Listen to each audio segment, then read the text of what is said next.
Setiap tahun kita mendengar banyak keluhan orang tua saat anaknya ingin masuk ke universitas. Katanya biaya perkuliahan atau UKT, uang kuliah tunggalnya mahal. Mungkin yang masuk jalur mandiri ke PTN juga bayarnya mahal. Nah, kalau memang tidak punya tabungan atau investasi saat anak ingin masuk perkuliahan, itu akan terasa berat karena langsung bayar katakanlah yang jalur mandiri uang pangkal gitu ya.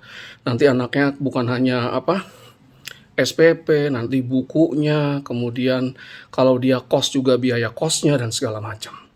Itu memang berat, harus diakui. Itulah mengapa para keluarga muda, pasangan suami istri yang baru merintis rumah tangga di awal-awal harus menyiapkan semacam tabungan atau investasi untuk kebutuhan di masa depan. Anak sekolah, anak kuliah itu adalah salah satu kebutuhan yang harus ditanggung oleh keluarga, oleh orang tua. Nah, Anda bisa tuh pakai 50, 30, 20. 50 banding 30 banding 20 untuk mengelola keuangan Anda. Cara bekerjanya adalah 50% dari tabungan itu untuk memenuhi kebutuhan keluarga. Makan, minum, mungkin kalau ngontrak bayar kontrakan, kalau nyicil rumah bayar kontrakan, kemudian listrik, transportasi dan segala macam. Kebutuhan. 30%-nya untuk memenuhi keinginan, rekreasi, makan di restoran di luar rumah, gitu ya, beli baju yang yang bagus. Nah, itu 30%. Nah, 20%-nya itu untuk ditabung atau diinvestasikan. Ini sebetulnya tidak harus saklek juga.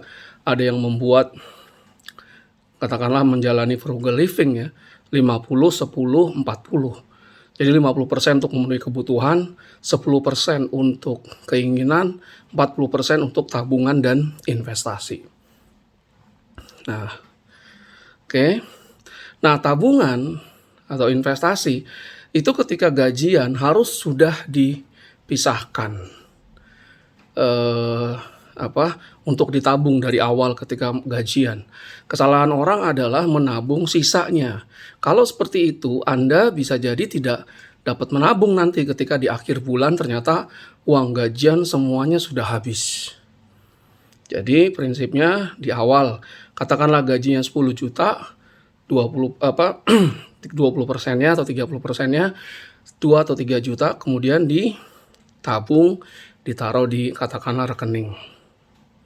Nah, tapi kalau menabung saja uang Anda tidak bertambah juga sebetulnya karena ada yang disebut inflasi, kenaikan tingkat harga yang membuat uang nilai realnya itu turun.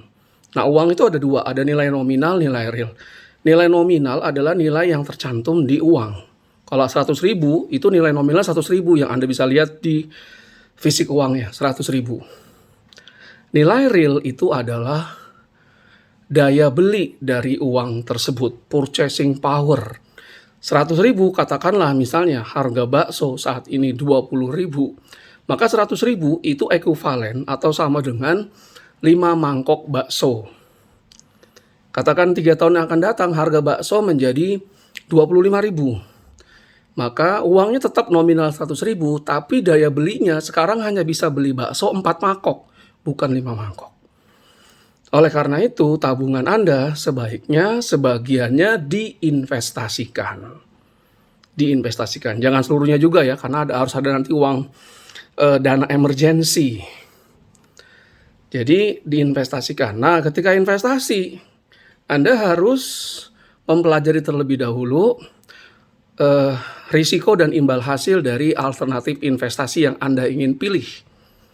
Pilihan investasi ada secara tradisional di Indonesia, pilihan investasi misalnya adalah membeli emas, membeli tanah, membangun rumah kemudian dikontrakkan atau di kosan. Pilihan investasi keuangan itu ada misalnya, kalau yang muslim mau yang syariah, sukuk retail. Ada juga reksadana syariah, saham syariah. Nah, itu yang pilihan investasi keuangan. Mana yang Anda pilih, Anda sesuaikan dengan preferensi Anda.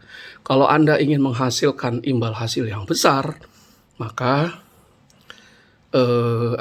Anda harus siap menanggung risiko. Risikonya adalah yang Anda inginkan tidak tercapai, malah misalnya modal investasi Anda habis. Nah, itu penting. Ya, jangan bujuk rayuan yang investasi yang memberikan tawaran imbal hasil atau return yang berkali-kali lipat dari katakanlah deposito misalnya.